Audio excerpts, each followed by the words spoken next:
नमस्कार।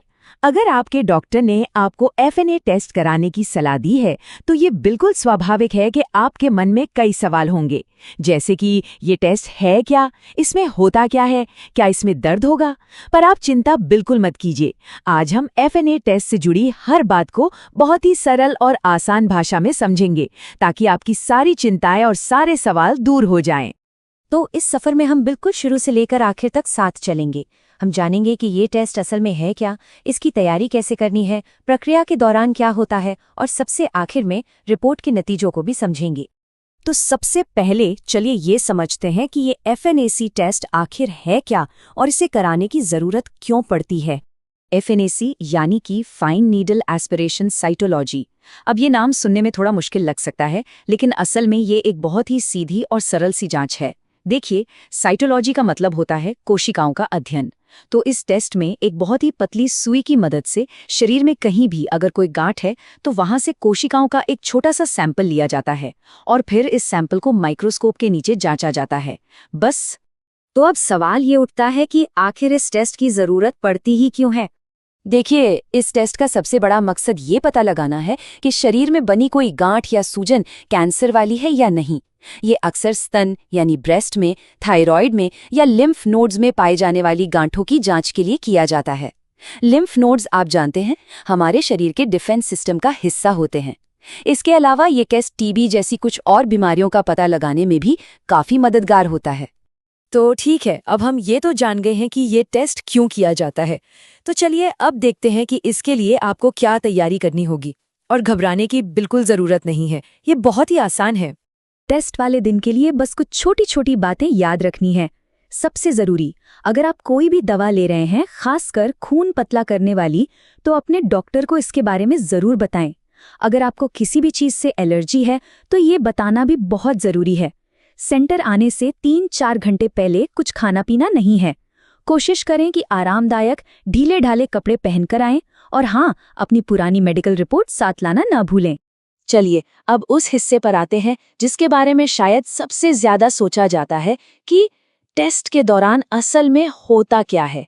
हम इसे एक एक करके स्टेप बाय स्टेप समझेंगे ताकि आपके मन का हर डर, हर शंका दूर हो जाए। आमतौर पर सेंटर में चेक इन करने से लेकर प्रक्रिया पूरी होने तक कुल मिलाकर 30 से 45 मिनट का ही समय लगता है।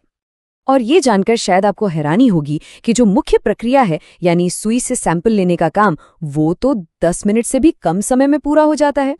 प्रक्रिया बहुत ही सीधी है। आपको आराम से लेटने के लिए कहा जाएगा। फिर जिस जगह से सैंपल लेना है उस त्वचा को अच्छे से साफ किया जाएगा। दर्द महसूस न हो इसके लिए उस जगह को सुन्न करने के लिए एक छोटा सा इंजेक्शन दिया जा सकता है। इसके बाद एक एक्सपर्ट डॉक्टर, जिन्हें रेडियोलॉजिस्ट कहते हैं, वो अल्ट्रासाउंड मशीन की स्क्रीन पर देखते हुए बिल्कुल सही जगह पर वो पतली सुई डालकर सैंपल लेंगे। बस हो गया। फिर सुई निकालकर वहां एक छोटी सी पट्टी लगा दी जाएगी। अब सबसे बड़ा सवाल, क्या इसमें दर्द होता है? और अच्छी खबर यह है कि ज्यादातर लोगों को इसमें ना के बराबर दर्द महसूस होता है। हाँ, सुई लगने पर एक हल्की सी चुभन हो सकती है, जैसा कि किसी भी इंजेक्शन में होती है, लेकिन ये बस कुछ ही सेकंड्स के लिए होती है और इसे आसानी से सहा जा सकता है। लीजिए, प्रक्रिया पूरी हो गई। अब देखते हैं कि इसके बाद आपको क्या करना है और उस जगह का ख्याल कैसे रखना है। टेस्ट के बाद की देखभाल भी बहुत ही आसान है। आपको बस 1 से 2 दिन के लिए वो पट्टी लगी रहने देनी है। अगर थोड़ा दर्द या भारीपन लगे तो आप बर्फ की सिकाई कर सकते हैं या फिर एक पैरासिटामोल ले सकते हैं। और हाँ, बस 2 दिनों के लिए कोई भी भारी सामान उठाने से बचें। और अब हम आ गए हैं सबसे जरूरी हिस्से पर, यानी कि रिपोर्ट का क्या मतलब है और आगे क्या होगा। देखिए, रिपोर्ट में मुख्य रूप से 3 तरह के नतीजे आ सकते हैं। पहला, बिनाइन, जिसका मतलब है कि सब कुछ नॉर्मल है, कोशिकाएं सामान्य है और चिंता की कोई बात नहीं। दूसरा, सस्पिशियस या संदिग्ध, जिसका मतलब है कि कोशिकाओं में कुछ गड़बड़ लग रही है और इसे पक्का करने के लिए कुछ और जांच करनी पड़ सकती है। और तीसरा, मेलिग्नेंट, जिसका मतलब है कि कैंसर होने की आशंका है और डॉक्टर आगे के इलाज के बारे में बात करेंगे। पॉजिटिव और नेगेटिव, ये 2 शब्द अक्सर लोगों को कंफ्यूज कर देते हैं, तो इसे साफ साफ समझ लेते हैं। मेडिकल भाषा में पॉजिटिव रिपोर्ट का ये मतलब नहीं कि सब कुछ अच्छा है। इसका मतलब है कि सैंपल में कुछ असामान्य कोशिकाएं मिली हैं जिनकी आगे जांच होगी। वहीं नेगेटिव रिपोर्ट का मतलब है कि कोई असामान्य कोशिका नहीं मिली, जो आमतौर पर एक अच्छी खबर होती है।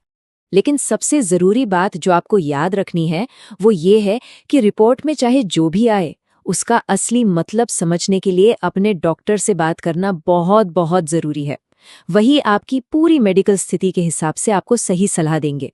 उम्मीद है कि इस जानकारी से आपकी चिंता कुछ कम हुई होगी और अब आप अपनी रिपोर्ट के बारे में डॉक्टर से बात करने के लिए बेहतर तरीके से तैयार महसूस कर रहे होंगे। याद रखिए, अपनी सेहत के बारे में सवाल पूछने से कभी मत हिचकिचाइए। आपका स्वास्थ्य आपकी जिम्मेदारी है। धन्यवाद।